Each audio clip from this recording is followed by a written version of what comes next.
Hello, everyone. Welcome to BizChicks TV. This is the place where you can find tips and tools to help you do business better. We're here to help you run a profitable business that's fun to run and to take the hassle out of your hustle. And today we're here with Coach Caren Fern, all the way from Toronto, Canada, talking about bringing those profits in daily. Good morning, Coach. How are you this morning?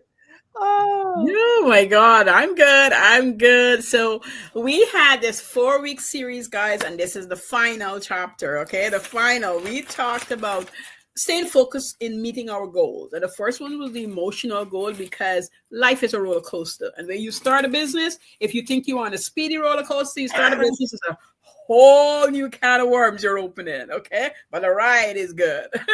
All the stops you're going to make along the way is good ones. And so we cover the physical goals, we cover the financial goals, and today we're closing it all together and staying focused on the growth goals. Guys, if you got a business and you want to see it thrive, you always have to be growing. That don't mean you have to speed things up or run a marathon. You just have to understand there's always things to make you grow. So this is why I'm old school. So business plan was a thing when I started in business. And so that's what I want to do, a 5-year. But I personally like people to do a 6 months, a year goal, a 3-year goals. And when you start seeing and you're moving on, then you do the 5-year because you want to have this momentum. You want to know what you want for yourself.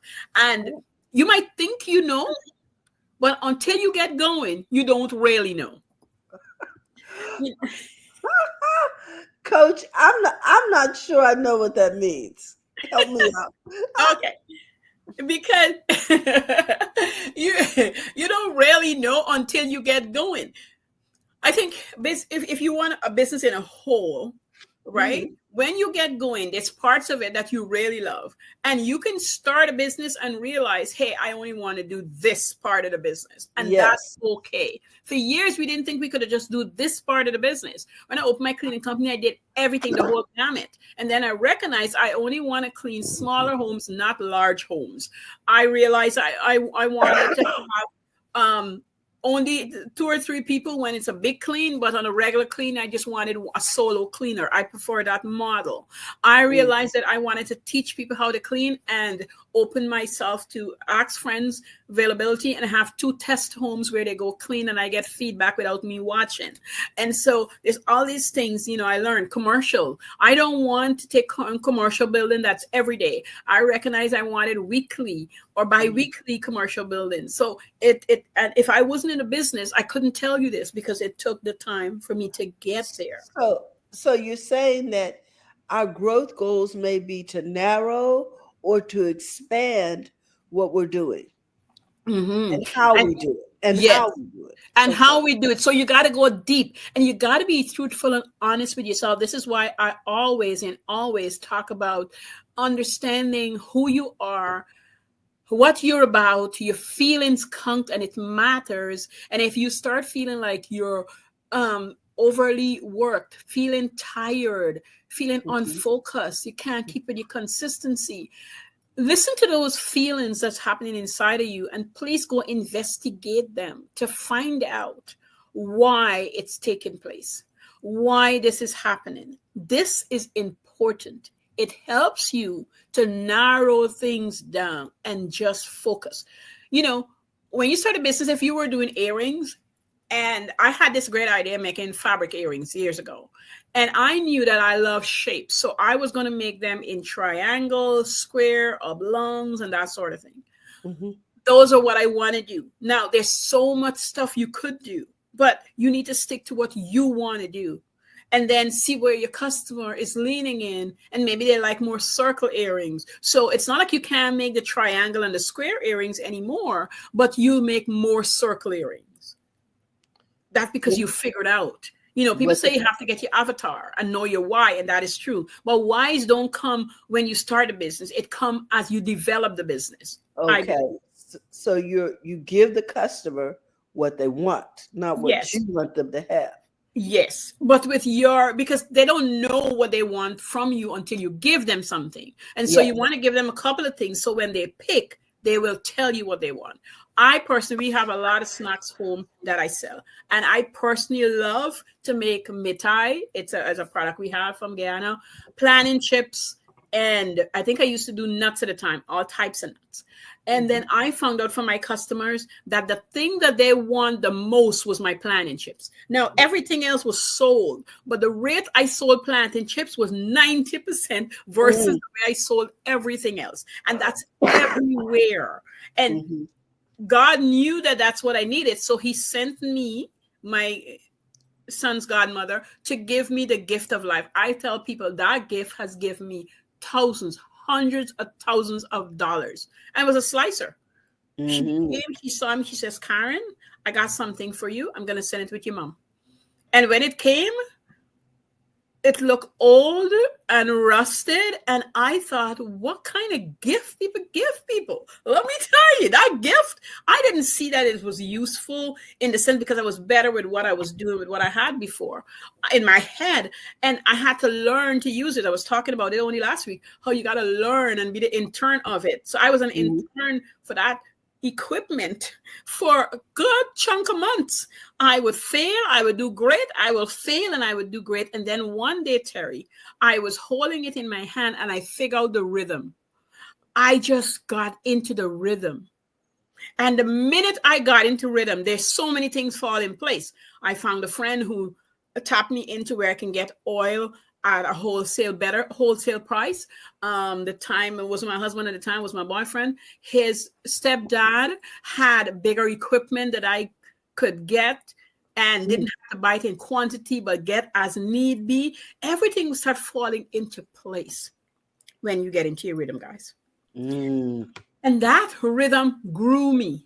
At one time I didn't even know how I was doing it, but I know I was doing it. The help was coming from everywhere.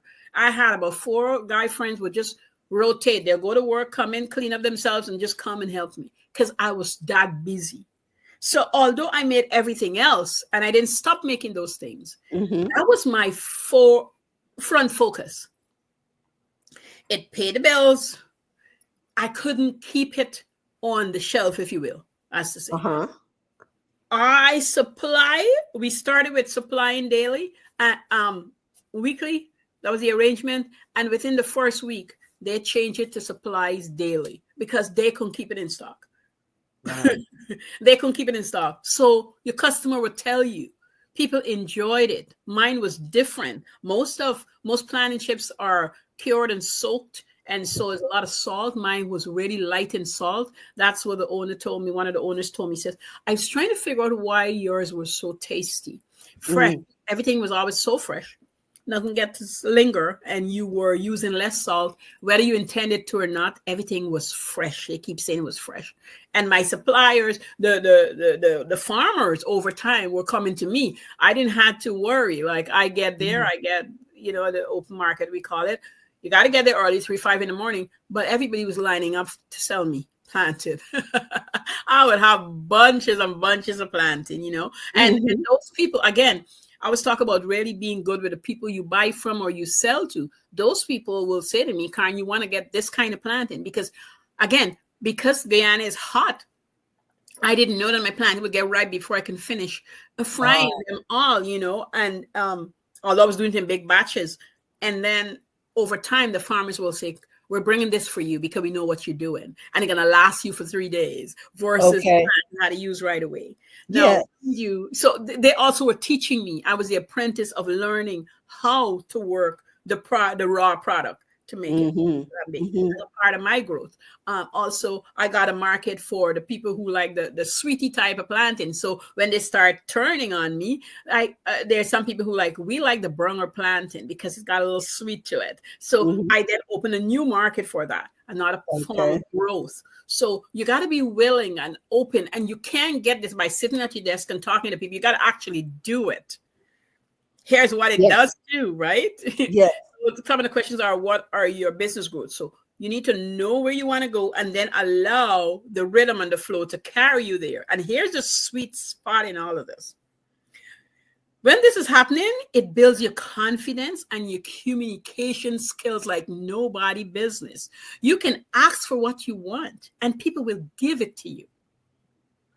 They will open doors that you didn't think was available. The same woman who blessed me with this gift that I have until this day said to me once, she says, what else are you doing? And at the time, I was so busy with everything that I thought to myself, I don't think I want to do anything more. Like, this is good. And she said, and she came a day, I couldn't get something for my son. We gave our young horse porridge, and I was making planning for him. And she says, you're doing it the hard way. You're in the planting arena anyhow. And I wanted to branch off and do this product, planting flour. And she says, I know a mill that grind small quantities. And so I would get the planting prepared, get them dried out, hydrated, and then friends of mine will just carry it over. And then over time, her husband sometimes would just pick it up. The blessing pouring when you are working, in your gifting, you're feeling confident, you are listening to what is needed in your business. Growth don't just happen because it's on a paper. It's all these other little things that happen along the way that I talk about initially. Physically, you do it. You know, when I tell people go out and take a walk, I need you to go take a walk. Don't listen to a podcast. Don't listen to a YouTube. Just take a walk and be with your thoughts. Those things, although they're good and I listen to, is distracting to where you are going. You're listening to me or anybody else tell you stuff. And at those points, you need to be clear in where you're going, what your need is, what you need to see happen. You need to ask and then be quiet enough to hear. I want you to hear this part. You need to be quiet enough to hear, to listen. And sometimes you're going to hear nothing on the whole journey. And then you came back and take a shower and everything is clear in the shower. But you made the way. You cleared the snow. You salted the road as you walk. So now that you come back and everything is cleared away within you, you're taking a shower. You said, this only happened in the shower. That's because everything was cleared away. That's because you went on that walk. Because, guys, I'm telling you, in the midst of all that I'm talking about, that Pacific business, when I felt it in my spirit that I needed to go for a walk, I will turn off the stove and I literally would leave things, wash my face, and go for a walk. In those days, I couldn't explain why I did it. I'm telling you this now because over time I learned why. It wasn't a right away thing, right? I would just go for a walk. And people say, where you going? You want company? Nope. I just go. When I come back, if anything was bothering me, anything I couldn't get over, I was short of bags, let's say, because I'd grown so big that my supplier couldn't keep up. And I guess it was bothering me without realizing it was bothering me. That's the other thing. And I finally walk. I remember that day. I left and I walked and I just kept walking. And then I find myself at his store, and I thought to myself, what am I doing here? Did I need bags? And I start talking to him. I said, Floyd, he said, Caren, I can't keep supplying you because I won't be able to do my other customers. I'm not as big, but what I will do, I'll give you all I have. And I'm going to put you in contact with somebody who is going to give you. You don't have to worry. So I cleared the way on my walk. And I get guided right to where I need to be to get what I needed. I tell people my skin grow when I talk about this thing because this is real lived life stuff I'm talking about here. And guys, when you understand how you have to let it be, you can feel like you waste a whole day in your business, and that day could be like the most best productive day ever because you have allowed some things, you have talked through some things, you have sit with yourself and have a meeting and understand what needs to be done, what comes next, how you're going to grow the business. Maybe you're just creating at that moment, even though the business is going great, but at some point it needed this new extension so growth can happen, and you're starting to without having no clue of how it's going to come about because you don't need to know the how. You know that you need more hands. So you're looking to hire 3 people. At some point, you're going to know what qualities you're looking for. You don't have to worry about that. I need to hire 3 people. And I need somebody in admin and research. And I need somebody in sales. Do I want to train them, or do I want them to come in with some kind of experience? Write it all down. That's called brain dumping. And then at some point, pick out what's good and use it at different stages in your life growth for you and your business, because your business don't grow if you don't grow. This is just, you don't grow. You got to be willing to grow. And you have to see, you don't have to purposely say, well, when I go on a cruise, I'm going to find some clients. Find people and talk to, and you're going to get what you need. They don't have to become a client. They can clear some air for you. You know, you can, they may know something that is vital to what you're doing, because we all bring different things to the table. Yes. Mm-hmm. I remember I was on this cruise, Terry, a couple of years ago, and I met this young woman, and we met up a few times in the laundry room, because in those days, I didn't even know I could get my clothes pressed. And then we were there a day and we talked about different things. And she said to me, you know, Caren, we are doing all this pressing and pressing. There's a service we can use. I'm like, say less. Because I was new to cruising. I didn't know. So after that, every cruise, I'm like, hang it up on the door, put my note, carry my clothes, wash it, press it, bring it back. But I didn't know when I went on my first few cruises. She found out, she did me. But why I brought her up is that she used to drive the school bus. I think it was in New York or something. And she and her husband also clean and do something else. And we were just talking about it because he lost whatever his job that he was doing. And she's trying to figure out what he's going to do next. Mm-hmm. We're talking from one thing to the other. And I said to her, so why you guys want to open a cleaning company? Because of course those days everybody else said, open a cleaning company. And she says, what would I do? You know, and for the next 2 or 3 days, this is when people who were open and willing, for the next 2 or 3 days, we left that cruise. She had an operation set up from conversation. Mm-hmm. She had how to hire. Mm-hmm. She had how she's going to pay herself, the husband. And how is he going to take over most of our shifts so that she can run this cleaning company? So eventually he can come on board and their kids. Mm-hmm. We didn't spend all day doing this. We meet at intervals and we talk. And she had value to give me, and I had value to give her. Yes. I've never seen her again. But we had value that we exchanged with each other. You know, it is difficult to find someone who wants to talk about entrepreneurship. She was thirsty, so she probably was terribly happy, and I was happy to just give it. Yeah, because it works both ways. You know, you want to share what you know, but you want to share it with people who are going to use it. Yes, yes. I mean, she was at the other end of the ship. She says, look at my book. Look at my book. She's like, she said, I took notes. I went in. I told my husband, give me an hour. And I rearranged those notes, rewrote those notes, get them done in order as you told me. Mm-hmm. I was so proud of her. Absolutely. She was open. She was open. And so when I talk about growth, guys, and it don't have to be fast, because growing too fast, anybody will tell you, a lot of people close businesses that is prosperous because they grew too fast. Mm. They don't have the infrastructure, and they don't have the people around them who will help withstand it. Yes. Mm-hmm. They don't have the support they need. Yeah. You need support. And I never realized until I came to Canada that I knew I had it, but I didn't understand the support I had in Guyana, South America. I did not understand the support to the fullest until I came and realized how people are not supportive here. That's when I knew. How I know we were good friends. I know people come because that's our culture. If you need help, Terry, they come in and just help. Yes. We're not asking for anything. It's just the way we exactly have lived.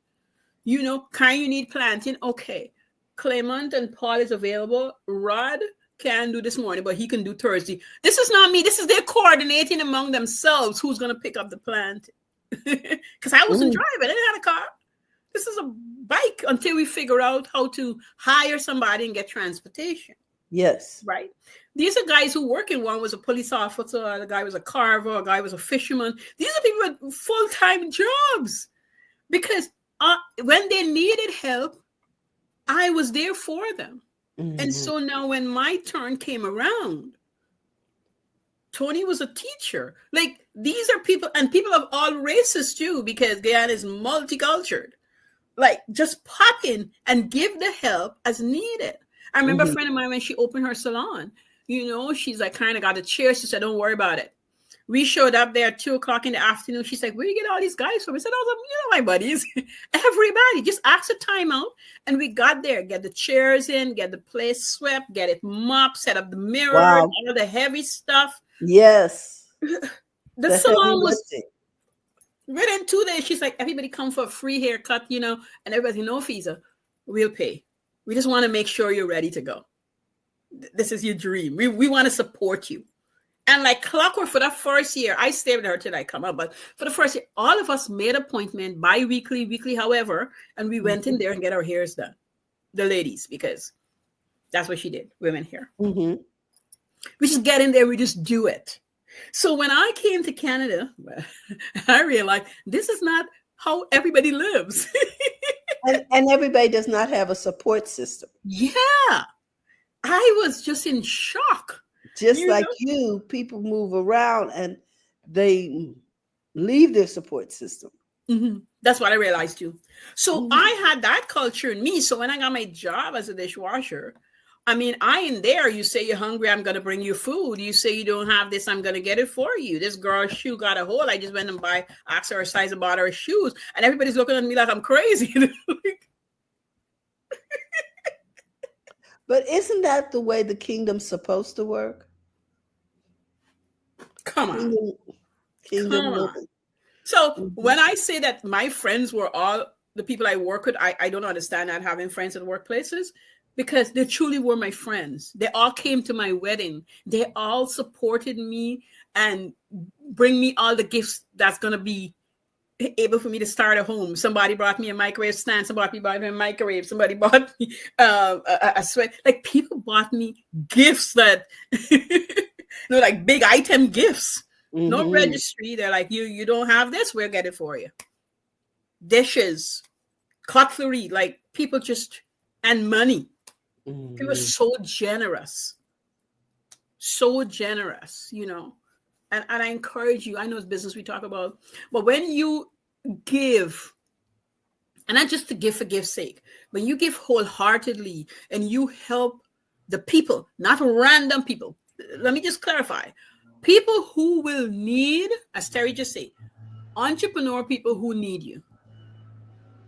Because those are the people you serve. Most of us serve other business owners. We serve people who work too, but a lot of us serve other business owners. Not only do you want to give them something valuable, you want to give them something valuable, no hold bars, because it's going to come back to you 2, 3, 4 folds. It's going to come back to you. Lots and lots over. And again, it helps build your confidence. It helps you with your communication skills. It helps you to make a decision faster, because it all works together. You said it all works together. It's a circle. All works together. You got to set up in 6 months. I want to do something, whatever that thing is, in 90 days, I personally want to bring some products to the market. I call them business money envelopes. I want to do some purses. I want to do some planners.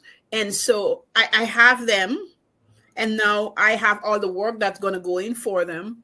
And then I'm going to launch it.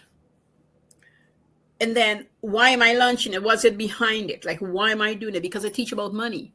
And I want people to have these things from the business. So this is a service business, and this is the product that extends itself from it. Okay.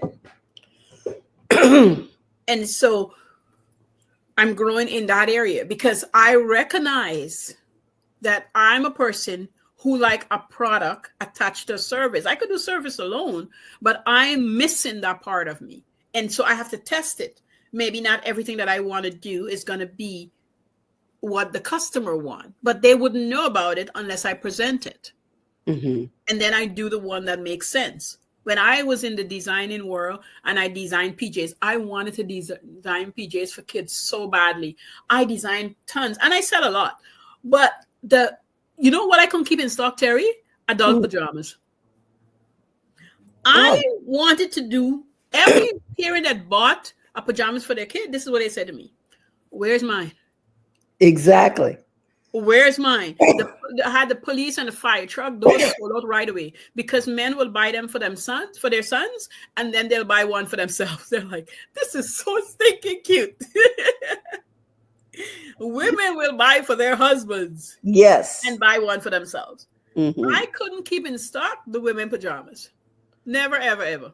I'd make, just a limited quantity, 12 to 24, and they'll be sold out. My customer were telling me, but I, at the time, loved the cutesy kids' pajamas. Let me just tell you I hear you. From 3 months to 4 years, easy sell. And adults. But the middle ground, the muddy water, nobody wanted to buy in that puddle. And those were my sweet spot. So I had to sit with myself and say, Caren, what are you sold out of on a regular basis? Mm-hmm. Look at your inventory. I can't keep I cannot keep 3 months old pajamas in my shop. I make them and they're gone. If you don't put in the order, they're gone. Or the Pacific print is no longer because I buy them. It's gone. The safety pins, the fire truck, the police, those kind of prints, the sparkly prints. I had a purple plaid. I could not keep that in stock. It didn't matter how many I made. And the blue for the boys, the blue and the light green I had, the color, people just loved it. The pastel, the ladies, I don't care if it's my daughter or son, they're getting it. I love them. They came with this like a tunic neck. I couldn't keep them in stock. And all of a sudden, the price wasn't a problem. Uh-huh. Mm-hmm. Because a friend said to me, I can get my pajamas at Walmart for $12. Meanwhile, my pajamas started at $45. Mm-hmm. And I didn't have a problem selling it to no parent at $45 or starting at $65. I think it was $69 for the adult, the simplest one. No problem. Because that's what they wanted. So when you're in your growth mood, don't give people what they don't want, but introduce what you're thinking about for your business. And if you see it's not a seller, you're going to have to sell it at a discount. That's why you got to price it well so that you can still make back your money. Yes. And carry on. There you go. Learning. Growth is about learning as you go. Yeah. That's what I'm getting from this. Yes. And going as you grow. Yes. Because you're going to grow and the key takeaway, guys, you're going to feel more confident. You're going to make decisions faster and you're going to be a better communicator. Mm. You don't have to waste time. It's not like you're never going to second guess yourself, but you're going to do it less often. You're just going to do it when you just build. This is facts that I live by. I started crocheting hats because when I was out of the pajamas and I wanted to keep my hand busy because I rented this booth for 3 weeks, a lady saw me crocheting hats and she said, if I pass back, would you finish the hat? And I said, yes. She said, how much you want to sell it for? I said, I don't know, about 20, 25. I said, about $20. She says, could I get 2 for 30? Terry, I crochet those hats. She picked up her hat and I kept doing it. I was selling 2 for 30 like crazy. 2 for 30. Wow. I was there sitting anyway. Yes. 2 for 30. By the end of the 3 weeks, the last couple of days, people came for hat. I was busy. I couldn't. Aren't you the girl that sells hat? I guess not pajamas. She says, and hats. Those days I didn't have a website. Right? That was the only reason I didn't keep that journey. But what your customers are asking for, give them more of it. Even if you don't like it. If that's not your key. It's not your key. Eventually, get it manufactured. If it's not something you can sustainably do yourself. Get it out there. Get it moving. Get it doing. And that's how you grow, guys. You don't grow to $1 million by staying where you are. You don't get to all those millions you hear people talk about. They're not doing it because they sit down doing something for $2. I still want you to know. It's a lot of money involved to get to that number. People don't talk about that other part. Maybe next, course I'll, segment we'll do about getting to that big number. Like you have to invest. You start off with nothing, but you have to know when it's time to invest. $2,000, $5,000, $10,000. It's not a big number depending on what you're selling. If you want to hit into the millions. And I'm not going to lie to you. Let me cut it off here, but I'm not going to lie to you. When I did my first big $10,000 investment, I hold my heart.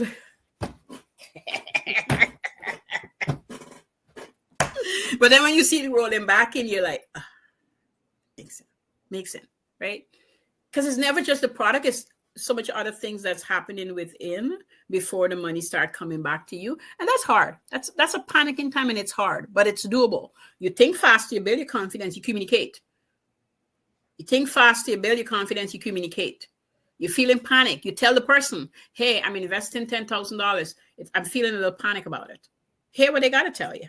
You need a 30-day grace, so you're able to do that. You're able to do that. So you're not feeling like, you can't do anything.